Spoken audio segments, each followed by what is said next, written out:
Hello guys! Welcome back to my channel. For today's video, ang i-share ko sa inyo ay kung paano baguhin ang tono ng ating boses or kung paano baguhin ang ating tinig gamit ang CapCut. Pero bago po yan, kung bago ka pa lang sa aking channel at gusto mo yung mga ganitong tutorial, pag-click naman ang subscribe button at i-hit mo na rin ang notification bell para lagi kang updated sa susunod ko pang mga video.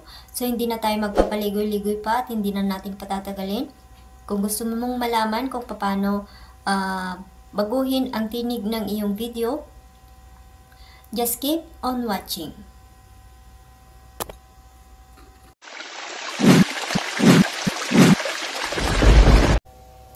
So, ang pinakauna natin gagawin ay pupunta tayo sa ating CapCut. Yan, click na natin.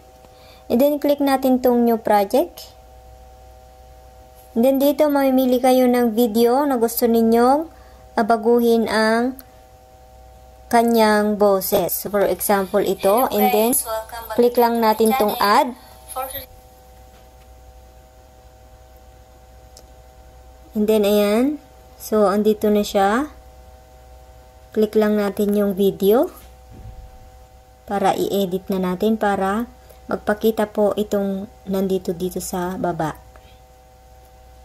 So, hahanapin natin yung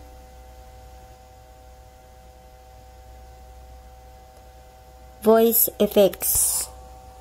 Ayan, ito guys. Voice effects. Ayan. So, kung maririnig ninyo, ito yung original voice niya. Ayan. So, kung gusto ko siyang baguhin, mamimili lang tayo dito. For example, ito. Hello guys! Welcome back again. O, ayan. And then, kung gusto ninyo, titimplahin lang ninyo siya dito. Ganyan lang po. And then, click lang ninyo itong check dito sa baba. And then, na-apply na po siya. So, ganyan lang po kung gusto ko naman ito. Ayan naman. Welcome back again to my channel.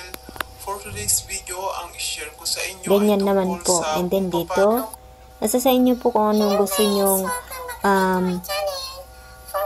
tinig. Yung maganda sa pandinig ninyo yung mga naririnig ninyo na effects. Yan. Hello guys! Welcome back again to my channel. Parang nag-e-echo din. Ang i-share ko sa inyo ay tungkol sa... Yan. Hello guys! Welcome back again to my channel.